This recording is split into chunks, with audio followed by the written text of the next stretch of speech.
Bismillahirrahmanirrahim.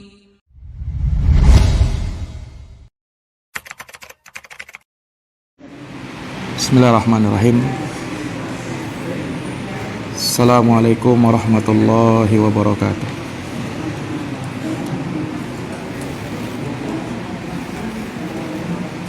Innal hamdalillah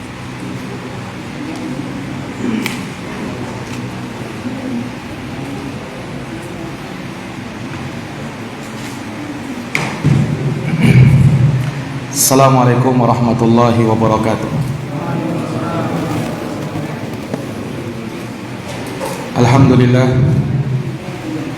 Alhamdulillahi rabbil alamin, wa bihi nasta'inu ala umuri dunya waddin. Asyhadu an la ilaha illallah wahdahu la syarikalah, ilahul awwalin wal akhirin, wa asyhadu anna Muhammadan abduhu wa rasuluhu as-sadiqul amin, sallallahu alaihi wa ala alihi wa sahbihi wa man tabi'ahum bi ihsanin ila yaumiddin, wa sallama tasliman katsira, amma ba'd. Subhanaka la ilma lana illa ma 'allamtana innaka antal alimul hakim. Allahumma 'allimna ma yanfa'una wanfa'na bima 'allamtana wa zidna ilman ya karim. Rabbi shrah li sadri wa yassir li amri wahlul 'uqdatam min lisani yafqahu qawli. Ma'asyiral muslimin wal muslimat, hadirin wal hadirat, bapak-bapak, ibu-ibu dan saudara-saudari sekalian, jamaah salat maghrib rahimakumullah. Alhamdulillahi bi ni'matihi tatimmus shalihat. Segala puji hanya bagi Allah yang dengan nikmat-nikmatnya tertunai segala amal-amal kebajikan. Salawat dan salam semoga terhatur limpahkan kepada junjungan kita Nabi Agung, Nabi besar Muhammad sallallahu alaihi wasallam, kepada keluarga dan para sahabat serta orang-orang yang senantiasa meniti jalannya sampai hari kiamat. Ma'asyiral muslimin wal muslimat, hadirin wal hadirat, Bapak Ibu yang dirahmati dan dimuliakan oleh Allah. Di malam hari ini kita akan kembali melanjutkan pembahasan dari tadabbur Al-Quran, masih dalam surat Al-Fatihah. Namun sebelum itu sedikit kami mengingatkan kepada diri kami dan kepada seluruh jamaah akan bulan yang kita sekarang berada di dalamnya sekarang, bulan Dzulqa'dah. Malam ini malam ke-22 atau 23 Dzulqa'dah 1443 Hijriah. Dan perlu kita tahu bahwa Dzulqa'dah itu salah satu dari Ashhurul Hurum, salah satu dari 4 bulan haram. Disebutkan dalam hadis yang diriwayatkan oleh Imam Al-Bukhari dan Imam Muslim, Rasul sallallahu alaihi wasallam bersabda, "Innaz zamana qad istadara ka hayatihi yauma khalaqas samawati wal ard." Sesungguhnya zaman telah berputar persis seperti Allah menciptakan langit dan bumi. As-sanatu isna asyara syahra. 1 tahun kata Nabi ada 12 bulan. Minha arba'atun hurum. Dari 12 bulan itu ada 4 bulan haram. Apa 4 bulan haram itu? Salasatun mutawaliyah, 3 bulan berturut-turut, Dzulqa'dah wa Dzulhijjah wal Muharram,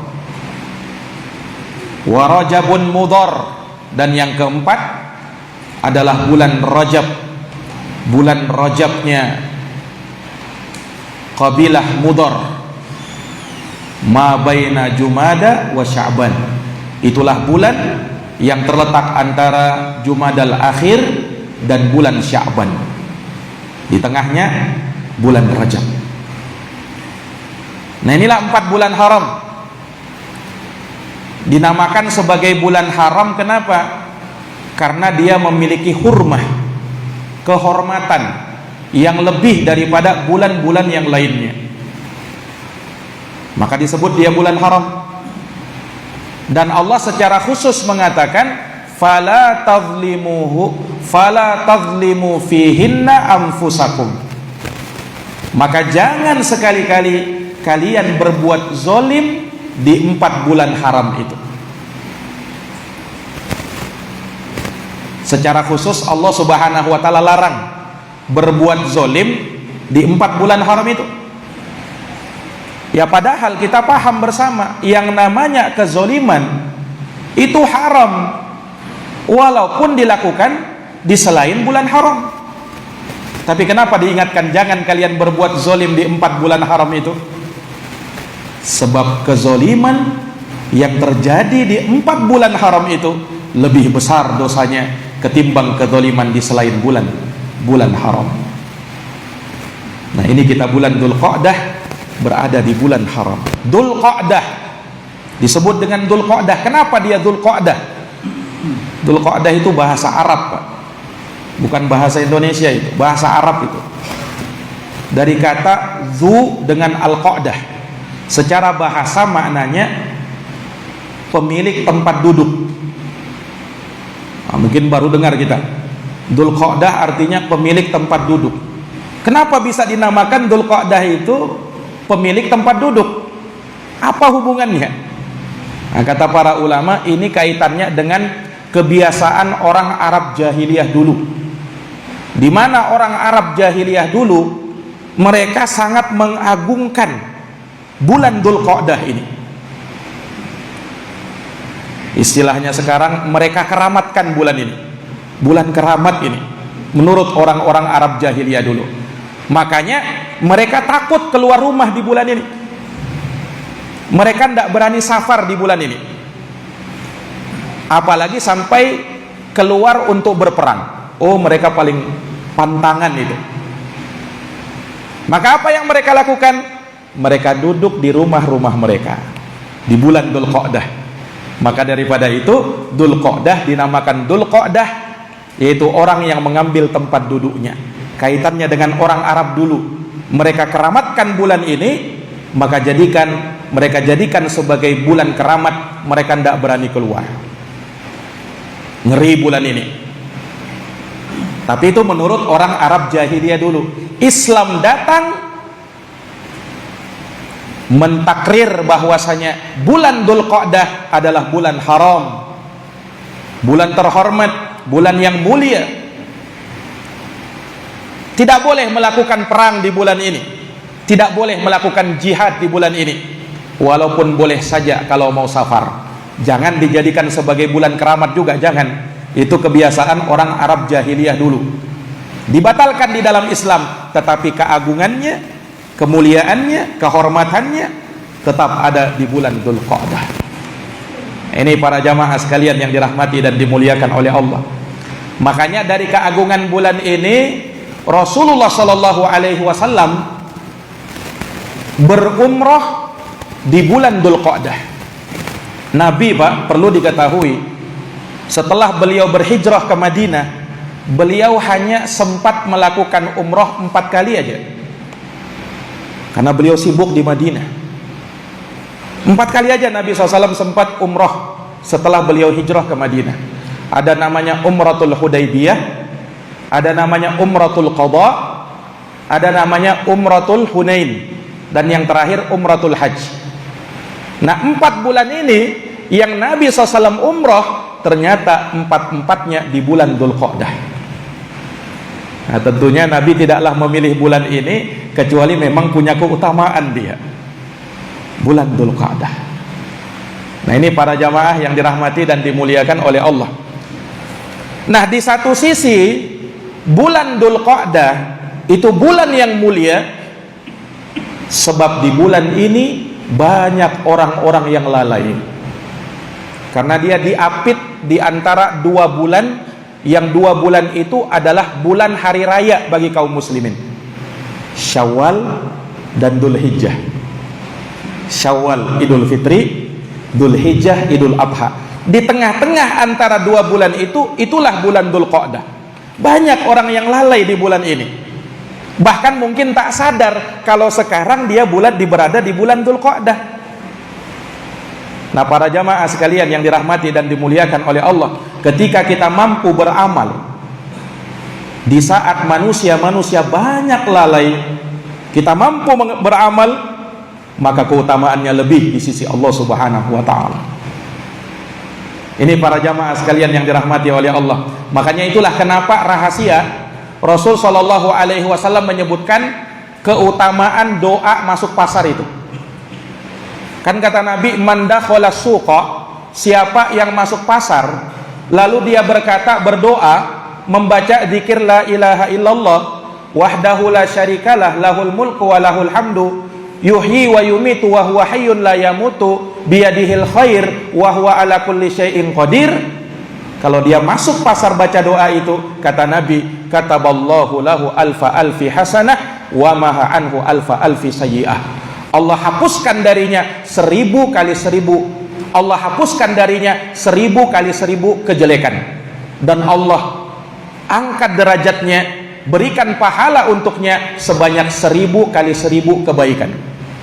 Berapa itu 1000 kali 1000? 1 juta. Nah, ini Nabi sebutkan bukan doa ketika masuk masjid, tapi pada saat masuk pasar. Dan disebutkan keutamaan doa masuk masjid seperti itu keutamaannya. Kenapa? Beda tempatnya, Pak. Kalau orang masuk masjid, tidak ada niatnya untuk berbuat jahat, memang untuk ibadah. Beda pada saat masuk pasar, banyak orang lalai. Maka di saat orang lalai kita mampu berzikir, keutamaannya lebih. Nah, ini para jamaah yang dirahmati dan dimuliakan oleh Allah Subhanahu wa ta'ala.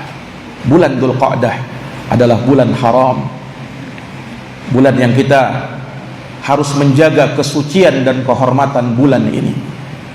Sebagaimana dosa kezaliman itu dilipat gandakan oleh Allah Subhanahu wa ta'ala, maka amal ibadah, amal soleh yang dilakukan di bulan ini pun akan dilipat gandakan oleh Allah Subhanahu wa ta'ala, karena dia bulan terhormat.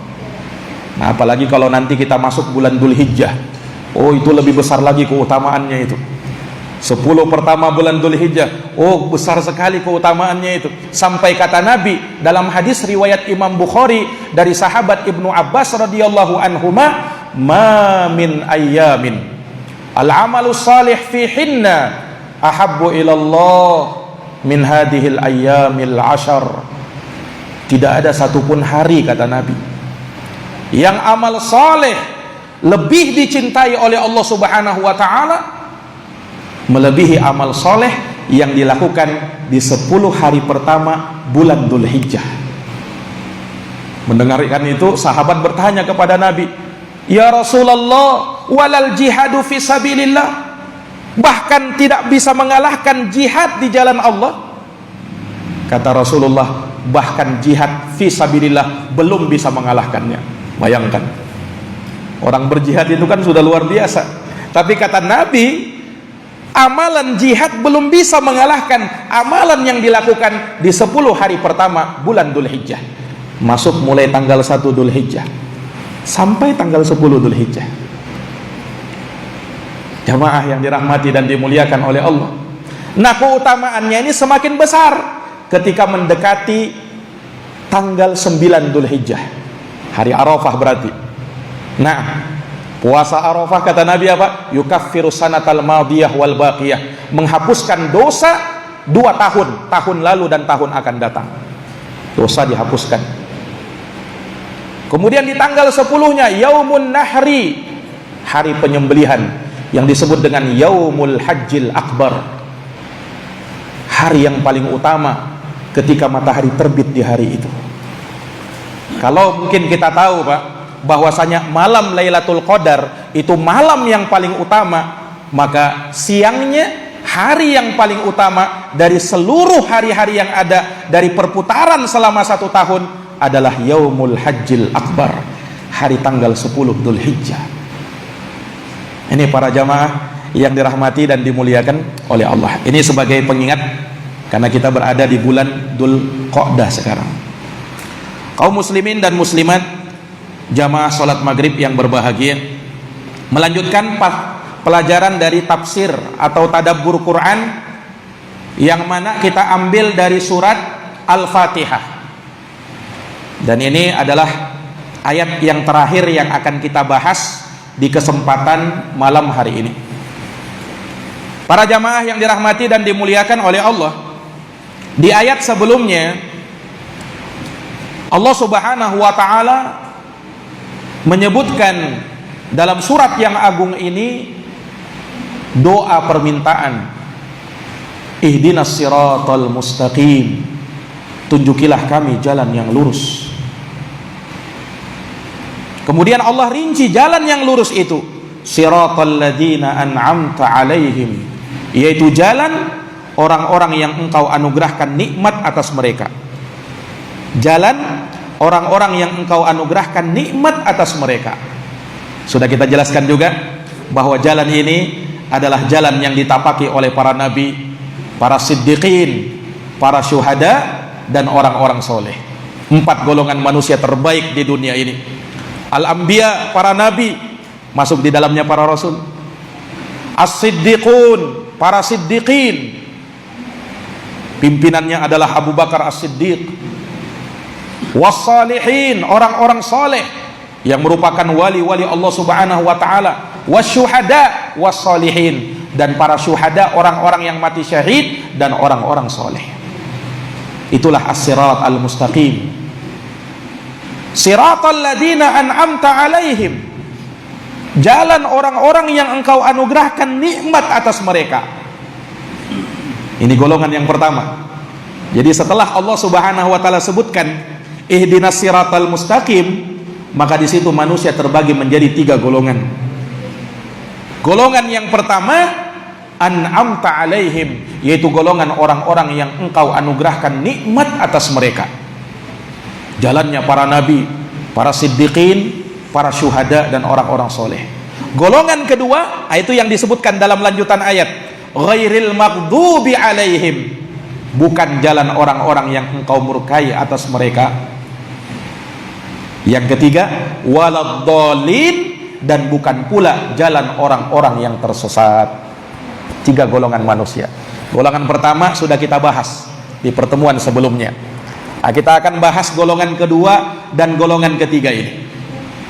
Para jamaah yang dirahmati dan dimuliakan oleh Allah Subhanahu wa taala, maka ketika seseorang ingin berada di atas jalan yang lurus, maka dia perlu mengikuti jalan-jalannya para nabi dan para rasul, orang-orang yang terbimbing di atas hidayah, yang kita diwajibkan untuk meniti jalan mereka kalau kita menginginkan surga dan selamat dari api neraka. Nah, kemudian apakah ada orang-orang yang berani menyimpang dari jalan itu? Oh, banyak, Pak. Secara umumnya, secara globalnya ada 2 golongan. Nah, ini yang disebutkan di dalam ayat ini. Yang pertama, golongan al-maghdubi alaihim, yaitu orang-orang yang dimurkai atas mereka. Kenapa mereka dimurkai? Kata para ulama, mereka dimurkai karena mereka berilmu tapi tidak beramal. Mereka berilmu tapi tidak beramal, tahu kebenaran tapi justru menyelisihi kebenaran itu. Ini para jamaah yang dirahmati dan dimuliakan oleh Allah Subhanahu wa taala. Mereka tahu kebenaran, tapi mereka justru menyelisihi kebenaran itu. Ini golongan yang kedua. Sementara golongan yang ketiga, waladdallin, bukan jalannya orang-orang yang tersesat. Inilah kata para ulama, golongannya orang-orang yang taunya beribadah saja, taunya beramal saja, tapi tidak dilandasi dengan ilmu yang benar. Maka dia pun tersesat dengan hal tersebut. Nah, ini para jamaah yang dirahmati oleh Allah. Maka ulama menyebutkan al-maghdubi alaihim, contoh terbesarnya adalah Yahud, orang-orang Yahudi yang mereka tahu kebenaran tapi mereka tidak mau mengamalkan kebenaran itu. Orang Yahudi tahu, Pak, Rasulullah Shallallahu Alaihi Wasallam itu adalah Nabi Allah. Tahu mereka bahwa itu adalah utusan Allah. Makanya disebutkan dalam sejarah, ini orang-orang Yahudi sebelum terutusnya Nabi, mereka kalau berseteru dengan orang-orang Arab musyrikin Quraisy tatkala itu, mereka langsung mengancam orang-orang Arab Quraisy.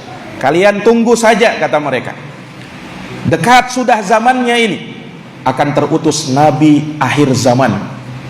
Orang Yahudi tahu, Pak. Karena apa? Tertulis dalam kitab mereka akan terutus Nabi yang terakhir. Nah, Yahudi mengancam orang Arab Quraisy ketika itu, kata mereka apa? Tunggu saja kalian.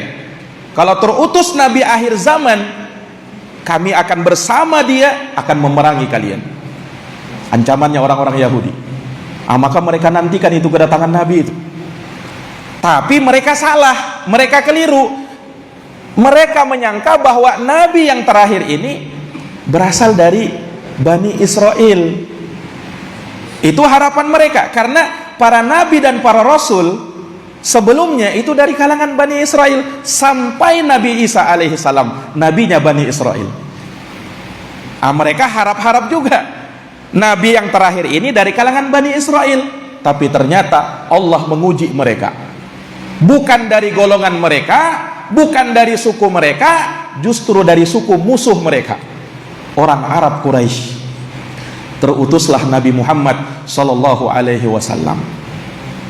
Mereka tahu, mereka lihat ciri-cirinya Nabi, tapi mereka tidak mau menerima Rasulullah SAW. Kenapa? Bukan dari golongan kami. Fanatik golongan, fanatik kesukuan, yang membuat orang-orang Yahudi menjadi orang-orang yang dimurkai oleh Allah Subhanahu Wa Taala. Mereka tahu Nabi SAW, bahkan mereka kenal Nabi SAW. Disebutkan dalam Quran, ya'rifunahu kama ya'rifuna abna'ahum. Mereka kenal Nabi itu, bahkan mereka lebih kenal Nabi ketimbang anak mereka sendiri. Saking berilmunya mereka itu, orang Yahudi, Pak. Subhanallah. Nah, ketika Nabi terutus, kan orang-orang Arab Quraisy ini kan selalu diancam sama si Yahudi tadi, akan terutus Nabi ini. Ketika Nabi Muhammad SAW terutus, orang musyrikin dengar, maka mereka sebutkan, coba lihat Nabi itu, betul tidak dia Nabi itu? Oh, ternyata betul, sifat-sifatnya seperti yang disebut oleh Yahudi. Kalau begitu, kata orang-orang musyrikin ketika itu, kita beriman dulu kepada Nabi ini sebelum Yahudi beriman. Maka sebagian orang musyrikin ketika itu masuk Islam, beriman kepada Nabi SAW. Ditahu sama orang-orang Yahudi. Nah, mereka ini sudah sakit hati, sudah jengkel. Kenapa Nabi yang terutus ini dari kalangan Arab? Mereka sudah tidak terima. Lebih parah lagi, ternyata yang pertama beriman orang Arab itu sendiri. Oh, lebih sakit hati mereka. Maka betul-betul mereka tolak Rasulullah Sallallahu Alaihi Wasallam, sekalipun mereka tahu Rasulullah SAW itu benar-benar adalah nabinya Allah. Makanya Allah Subhanahu Wa Taala sebutkan jalan mereka ini, al-maghdubi alaihim, orang-orang yang dimurkai atas mereka, karena mereka paham, karena mereka tahu, mereka punya ilmunya, tapi mereka justru menyelisihi kebenaran ilmu mereka itu. Justru mereka tidak mau terima, justru mereka tidak mau mengamalkannya. Nah, inilah yang Allah Subhanahu Wa Taala sebut di dalam Al-Quran.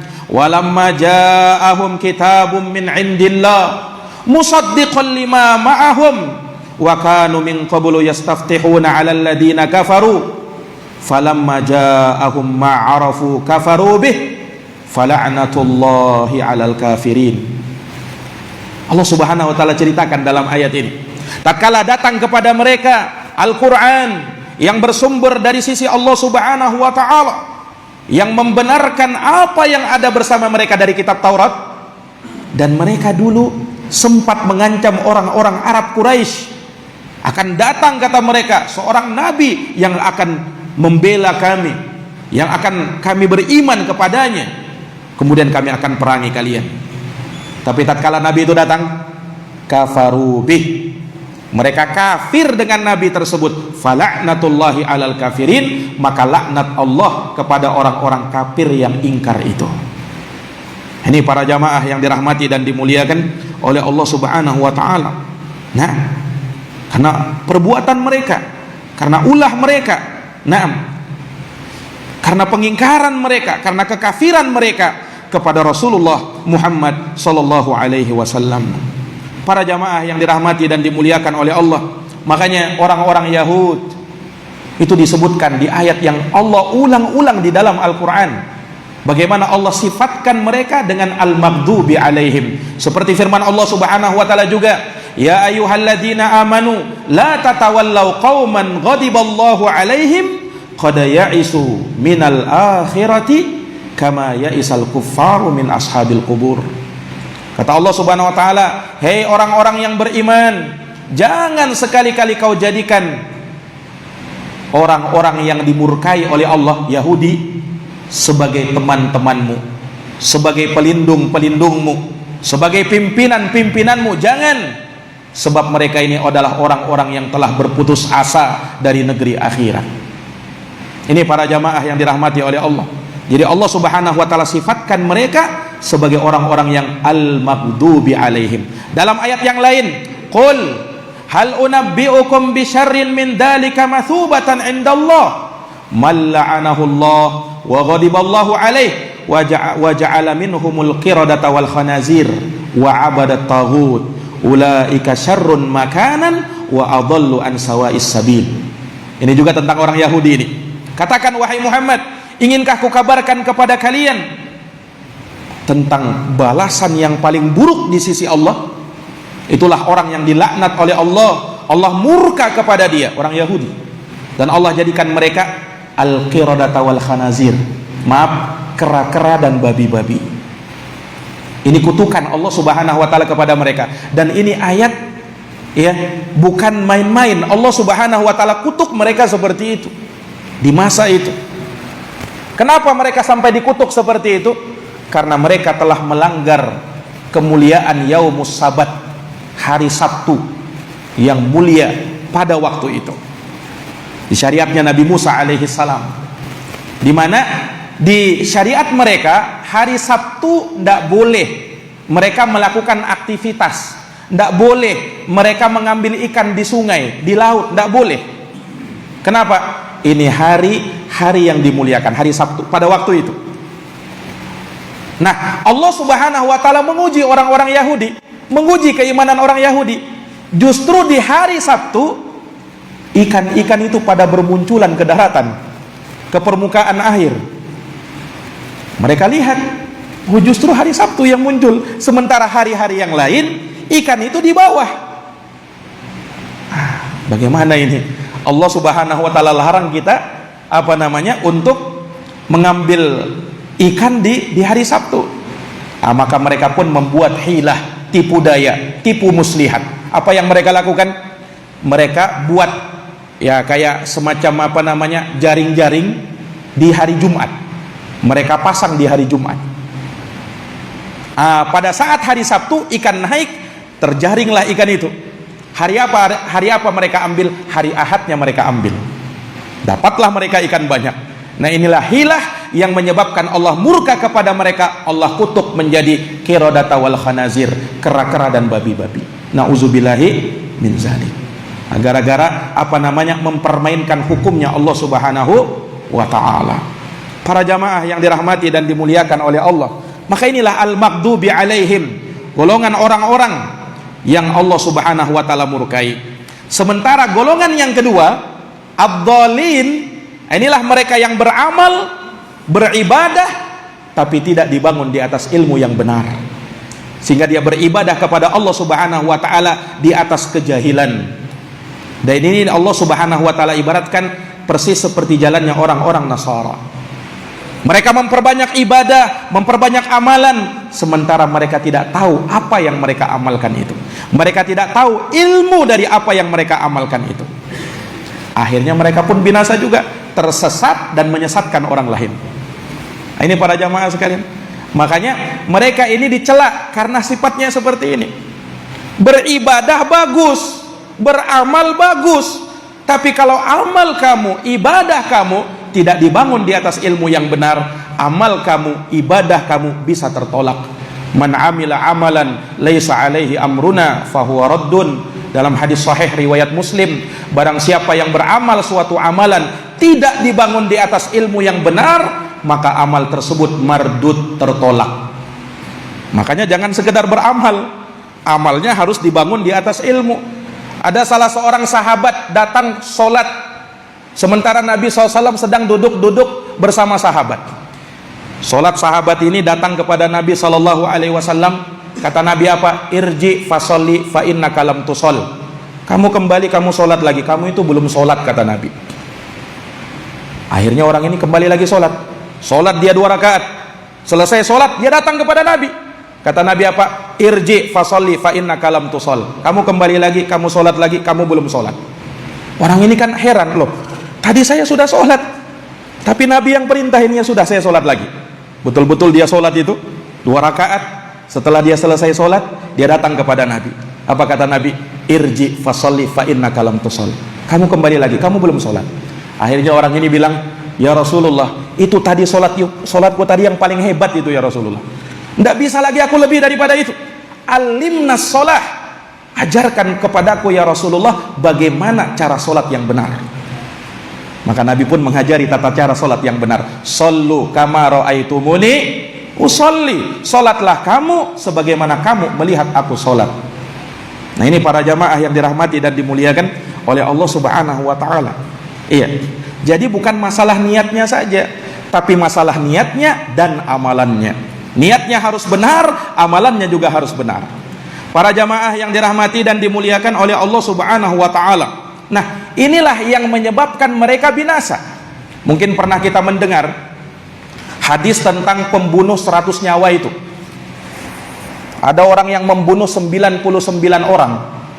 99 nyawa dia lenyapkan, banyaknya orang yang dia bunuh itu. Ini kisah di Bani Israel, kisah di zaman Bani Israel. Diriwayatkan dalam hadis riwayat Bukhari dan Muslim. Maka orang ini pun dia mau sadar, dia sudah melakukan dosa luar biasa ini. Apakah Allah masih terima taubat saya kira-kira ini? Maka dia pun minta tolong ditunjukkan kepada seorang yang alim. Dia mau tanya kepada alim tersebut, kira-kira ada ndak taubat bagi dia. Maka orang-orang pun cari, tapi ndak dapat orang alim. Yang dapatnya cuman rahib. Iya, yang taunya cuman beribadah tapi tidak ada modal ilmu. Nah, datang kepada si rahib ini. Apa kata dia? Wahai rahib, sesungguhnya di sana, dia disebutkan dia, sungguhnya di sana ada orang yang membunuh 99 orang. Apakah masih ada tobat bagi dia? Apa kata si rahib ini? Dasarnya memang tahu cuman beribadah saja tapi tidak tahu ilmunya. Dia katakan apa? Woi, besar itu. Jangankan 99, 1 saja sudah ngeri dosanya. Ini kau sudah membunuh 99 orang, tidak ada taubat bagi kamu. Marah orang tadi itu, dia bunuh lagi si rahib ini. Maka genap orang yang dia bunuh 100 orang. Nah, kata para ulama, ini orang dia meninggal karena apa? Karena kejahilannya. Kenapa para jamaah sekalian? Harusnya kalau dia tidak tahu, dia tanyakan kepada yang lebih berilmu, ya kan? Allah Subhanahu wa ta'ala itu membuka pintu taubat kepada siapa saja yang mau taubat selama belum muncul 2 hal. Nah, kalau sudah muncul 2 hal ini baru taubat, tidak ada lagi. Yang pertama, matahari sudah terbit dari arah barat. Nah, kalau terbit dari matahari sudah di arah barat, sudah mau kiamat, tidak guna lagi yang namanya taubat. Dan yang kedua, kalau nyawa sudah sampai di tenggorokan, tsunami sudah di depan mata, baru dia mau taubat. Astagfirullah, Anda berguna lagi taubat ketika itu. Nah, taubat masih dibuka lebar oleh Allah sebelum 2 itu muncul. Jadi sebesar apapun dosa kamu, kalau kamu betul-betul bertaubat dengan taubatun nasuha, Allah pasti menerima taubat. Qul ya ibadiyalladzina asrafu ala anfusihim la taqnatu min rahmatillah innallaha yaghfirud dzunuba jami'an innahu huwal ghafurur rahim. Katakanlah kepada hamba-hambaku yang melampaui batas terhadap diri mereka, jangan kalian putus asa dari rahmat Allah. Sesungguhnya Allah Maha menerima taubat Allah mengampuni semua dosa. Sesungguhnya Allah Subhanahu wa taala Maha menerima taubat hamba-hambanya. Nah, ini para jamaah yang dirahmati dan dimuliakan oleh Allah Subhanahu wa taala. Maka al-maghdubi alaihim, orang yang dimurkai atas mereka, orang yang berilmu tidak beramal, jalannya orang-orang Yahudi. Sementara ad-dhalin, jalannya orang-orang yang tersesat, inilah orang yang beramal tanpa ilmu. Itulah jalannya orang-orang Nasara. Kita minta perlindungan dari dua jalan tersebut. Jangan sampai kita beramal tanpa berilmu, kita berilmu tanpa beramal. Umat Islam memadukan antara ilmu dan amal. Dia berilmu dan dia beramal dengan ilmunya. Itulah as-sirat al-mustaqim. Itulah jalan yang lurus. Nah, ada ndak Ustadz umat dari umat Islam ini yang begitu? Ada, Pak. Ada, para hadirin yang dirahmati oleh Allah. Makanya diungkapkan oleh salah seorang imam yang bernama Sufyan ibnu Uyainah rahimahullahu ta'ala. Beliau mengatakan, man fasada min ulama'ina fafihi syabahun bil yahud, wa man fasada min ubadina fafihi syabahun bin nasara. Siapa yang rusak dari alim ulama kita, mirip dengan Yahudi. Rusak alim ulama kita, kenapa? Dia berilmu tapi tidak beramal. Rusak dia, mirip dengan Yahudi kalau begitu.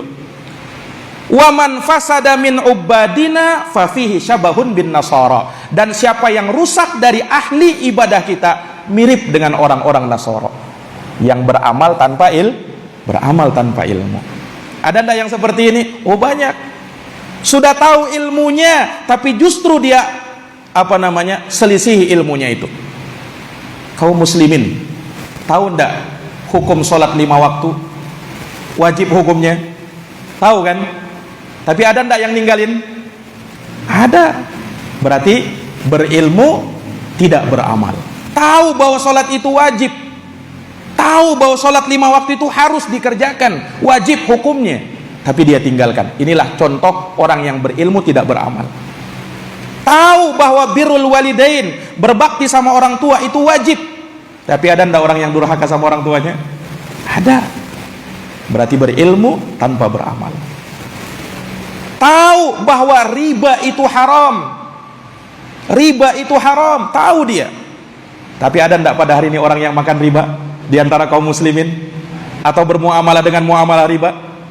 Banyak juga, padahal sudah tahu ilmunya itu. Riba itu haram itu. Ini para jamaah sekalian.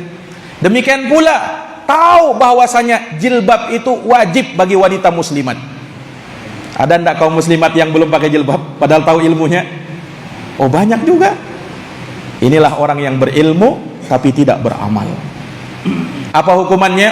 Al-maghdubi alaihim. Allah murka kepada orang yang seperti ini. Sudah tahu ilmunya, tapi justru dia menyelisihi ilmunya itu. Dia tidak mau mengamalkan ilmunya itu. Maghdubi alaihim. Makanya para jamaah sekalian, ada orang-orang yang seperti itu. Nah, ditawari surga, tidak mau dia masuk surga. Kullu ummati yadkhulunal jannata illa man aba. Semua umatku, kata Rasulullah, akan masuk surga kecuali orang yang tidak mau memang masuk surga. Sahabat tanya, kok bisa ya Rasul ada orang yang tidak mau masuk surga? Bagaimana itu? Man ata'ani dakhalal jannah wa man asani faqad aba. Orang yang taat kepadaku, dia yang mau masuk surga. Orang yang bermaksiat kepadaku, dia orang yang tidak mau masuk surga. Nah, ini para jamaah yang dirahmati dan dimuliakan oleh Allah Subhanahu wa taala. Apalagi kalau dia sampai menyuruh orang, memerintahkan seorang untuk melakukan kebaikan sementara dia sendiri tidak melakukannya. Oh, ini lebih murka Allah Subhanahu wa taala. Allah berfirman di dalam Al-Qur'an, "Atamuruna an-nasa bil birr wa tansawna anfusakum wa antum tatslunal kitab afala taqilun?" Apakah kalian itu memerintahkan manusia untuk berbuat baik sementara kalian lupa terhadap diri-diri kalian sendiri? Kalian itu baca Quran loh. Tidakkah kalian berakal, kata Allah. Nah, dalam ayat yang lain juga Allah berfirman dalam surat As-Saff, "Ya ayyuhalladzina amanu, wahai orang-orang yang beriman, lima taquluna ma la taf'alun?" Mengapa kalian mengatakan sesuatu yang kalian tidak kerjakan sendiri? Kabura maqtan indallahi an taqulu ma la taf'alun. sungguh amat besar kemurkaan Allah Subhanahu wa taala, kalian berkata sesuatu yang kalian sendiri tidak kerjakan. Nauzubillahi min dalik, Pak. Disebutkan dalam hadis yang diriwayatkan oleh Imam Bukhari dan Imam Muslim, di hari kiamat nanti, kata Nabi SAW, ada seorang laki-laki yang didatangkan pada hari kiamat, fatulqa finnar, kemudian dia pun dilemparkan ke dalam api neraka, fatandaliqu aktabu batanih fayaduruha kama yadurul himar firroha. Kemudian karena dia dilemparkan ke dalam api neraka, usus-ususnya itu terburai keluar dari perutnya, kemudian dia pun berkeliling seperti himar, seperti keledai mengelilingi penggilingan, kata Nabi SAW. Kemudian apa yang terjadi? Orang-orang pun datang menghampiri dia, kemudian bertanya kepada orang ini, ya fulan, malaka, wahai fulan, ada apa dengan kamu? Mengapa kamu di neraka bersama kami? Bukankah kamu dulu memerintahkan orang berbuat baik dan melarang orang dari berbuat mungkar? Apa kata orang ini? Bala, betul, aku memerintahkan orang berbuat baik, aku melarang orang dari berbuat mungkar. Tapi ketika aku memerintahkan orang berbuat baik, aku sendiri berbuat jahat. Ketika aku larang orang dari berbuat jahat, aku sendiri melakukan kejahatan. Maka Allah Subhanahu wa taala murka kepada orang yang seperti ini. Sudah tahu ilmunya tapi tidak mau mengamalkan. Nah, ini para jamaah yang dirahmati dan dimuliakan oleh Allah Subhanahu wa taala. Maka kita harus berilmu untuk menyelisihi orang-orang Yahudi. Kita harus beramal untuk menyelisihi orang-orang Nasara. Jangan mau serupa dengan mereka. Sebab Rasulullah bersabda, "Man tasyabbaha biqaumin fahuwa minhum." Siapa yang menyerupai mereka, siapa yang berusaha menyerupai suatu kaum, maka dia masuk ke dalam golongan mereka. Rasulullah juga mengingatkan dalam sebuah hadisnya, la tattabi'unna sunana man kana qablakum, sungguh kalian akan mengikuti jalan orang-orang sebelum kalian, shibron bi shibrin, sejengkal demi sejengkal, wa dira'an bi dira'in, sahasta demi sahasta, hatta law dakhulu juhra dabbin la dakhaltumuh. Bahkan kalau mereka masuk ke dalam lubang dop ini kadal padang pasir. Kadal padang pasir, tinggalnya di pasir. Dia kalau buat sarang itu, Pak, zigzag di dalam tanah. Sulit betul. Nah, itu dop itu. Sampai kalau mereka masuk ke dalam lubang dop, kalian juga ikut. Sahabat tanya, Pak, ya Rasulullah, al-Yahud wan Nasara? Ya Rasulullah, mereka itu Yahudi dan Nasara kah? Kata Rasulullah, faman idan? Siapa lagi kalau bukan mereka? Kata Nabi SAW. Nah, ini para jamaah yang dirahmati dan dimuliakan oleh Allah. Maka dengan ini selesai sudah tafsir tadabbur surat Al-Fatihah. Setelah mengucapkan waladhdallin, maka kita dianjurkan mengucapkan amin. Nah, ini bukan ayat Quran. Amin itu bukan ayat Quran, itu bukan bagian dari surat Al-Fatihah. Itu mengaminkan, karena kita sudah berdoa dalam surat Al-Fatihah itu, ya kan? Kita berdoa dari ihdinas siratal mustaqim, ya Allah tunjuki ya Allah kami jalan yang lurus, siratal ladina an'amta alaihim, yaitu jalan orang yang kau beri nikmat atas mereka, ghairil maghdubi alaihim waladdallin, dan bukan jalan orang yang kau murkai atas mereka, bukan pula jalannya orang-orang yang tersesat. Amin. Apa artinya amin? Allahumma stajib, ya Allah kabulkanlah ya Allah doa. Ini para jamaah yang dirahmati dan dimuliakan oleh Allah. Allahumma stajib itu kalau kita baca amin dengan betul. Cara baca amin itu amin dipanjangkan, bilmat cara bacanya. Nah, jangan sampai salah. Ada juga orang mengucapkan amin itu amin kayak manggil nama temannya aja sih, amin. Beda artinya sudah itu, Pak. Kalau amin artinya Allahumma stajib. Kalau amin dalam bahasa Arab, amin artinya aman. Amin, aman. Nah, kan beda artinya itu. Kalau kita baca amin, amin dengan mimnya saja dipanjangkan, apa namanya, mimnya dipanjangkan, a-nya dipanjangkan, artinya orang yang terpercaya. Amin, orang yang terpercaya, bukan ya Allah kabulkanlah ya Allah. Beda itu. Atau misalnya kita baca amin, minnya dari panjangkan. Beda lagi artinya. Kalau amin artinya orang yang mengamankan. Bahasa Arab itu beda satu huruf, beda panjang pendeknya, berubah artinya. Kalau antum baca misalnya amin, mimnya ditasdid, beda lagi artinya itu. Kalau amin itu artinya aku bermaksud. Aku bermaksud. Bermaksud apa? Wallahu a'lam. Ya kan? Maka tidak boleh ditasdid. Amin. Kadang kita salah-salah juga mengucapin kalimat itu. Nah ini para jamaah sekalian. Jadi amin itu artinya Allahumma stajib. Ya Allah, kabulkanlah ya Allah. Dengan doa ini kita pun menutup surat Al-Fatihah.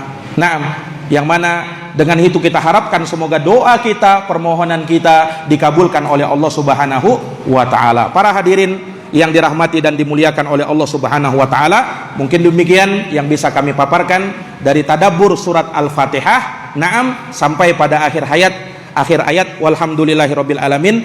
Jazakumullahu khairan atas perhatiannya. Mohon maaf atas segala kekurangannya. Hadanallahu wa iyyakum ajmain. Kita tutup bersama dengan doa kafaratul majlis. Subhanakallahumma wa bihamdika asyhadu an la ilaha illa anta astaghfiruka wa atubu ilaik. Wassalamualaikum warahmatullahi wabarakatuh.